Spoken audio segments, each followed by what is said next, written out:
Өнөөдөр та бүхэндээ амьдралын ухаан, өөрийгөө хөгжүүлэх, хүн байхын утга учирыг гайхалтай тодорхойлсон байдаг Күнзийн сургаалаас хүргэе. Хэрэв чи хэн нэгнийг үзэн ядаж байгаа бол чи хэдийнэ ядагджээ. Зөвхөн мунхаг хүн л амьдралдаа үзэл бодлоо хизээж өөрчилдөггүй. Жаргал гэдэг бол бусдад ойлгогдох. Их жаргал гэдэг бол бусдад хайрлагдах. Харин жинхэнэ жаргал гэдэг бол өөрөө хайрлах юм. Хэрэв хэн нэгэн чамайг маш хүчтэй гомдоохыг хүсэж байвал тэр хүнд өөрт нь чамаас илүү хэцүү байгаа хэрэг. Сэтгэл санаа таагүй үед байгалыг чагна. ертөнцийн чимээгүй анир ямар ч хэрэггүй сая үгсээс илүүтэй сэтэрлийг амгалан болгоно. Чимээгүй байх гэдэг хизээж чамаас урахгүй агуу анд нөхөр юм. Алдаа гаргаад түүнийгээ засаагүй хүн дараагийн алдаагаа хэдийнэ гаргачихсан байдаг. Хэрэв чи өрөөнд байгаа хамгийн ухаантай хүн бол чи байх ёстой газараа биш байна гэсэн үг. Нуруу руу ч нулимж байвал чи бусдын өмнө архаж байна гэсэн үг.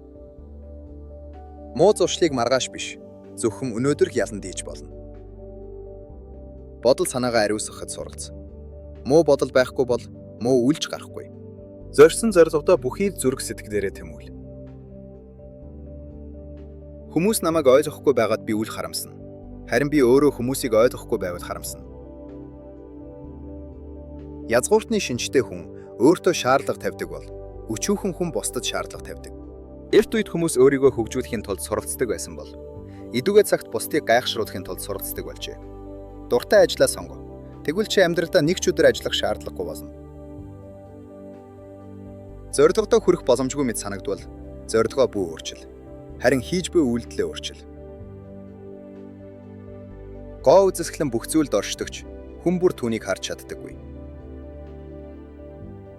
Хүн бүрийг өөрийнхөө адил хүндэтгэж, бусдыг өөртөөгөө яаж харьцаасаа гэж хүсдэг шигэ, бусадтай харьцахаас илүү агуу зүйл үгүй. Ямар хурдаар явах нь чухал биш. Хамгийн гол нь бүү зогс. Дэг журамтай улсад үг хэл ба үйлдэлээрээ зоригтой бай. Дэг журамгүй улсад үйлдэлээрээ зоригтой байж, үг хэлэндээ болгоомжтой бай. Амьдрал ухтай энгийн, харин бид л түүнийг зөрүүдлэн төвөгтэй болгож орхидог. Сурваж боловсроогүй хүмүүсийг дайн дэлгээх нь тэднээс ургаж буй хэрэг. Би сонсоод мартдаг, хараад тогтоодог, харин хийж үзээд ойлгодог. Хуучныг эргэн санаж, шинийг нээж чаддаг хүн л багш байх хэрэгтэй. Итгэл даахгүй хүнтэй яаж харьцаж бодохыг би ойлгодоггүй. Тэрэгний тэнхлэг үгүй бол яаж явах вүлээ? Жинхэнэ гүн ухаанд нь 4 зүйлээс ангид байдаг. Үл итгэх урдчилсан таамаг, өөртөө хит итгэх байдал, зөрүүд зам ба хувиа хичээх үзэл. Юу хийх ёстойг мэдсээр байж хийхгүй байх нь хамгийн өчүүхэн холчхор зан юм. Өөрийгөө хэдий ч нэ хатуу, өршөөлгүй шүүн, бусдыг төдий ч нэ шудрах шүүх болно. Хорон санаад хүнийг зорих, түүнийг сонсох нь хэдийнэ муу үеийн эхлэл юм.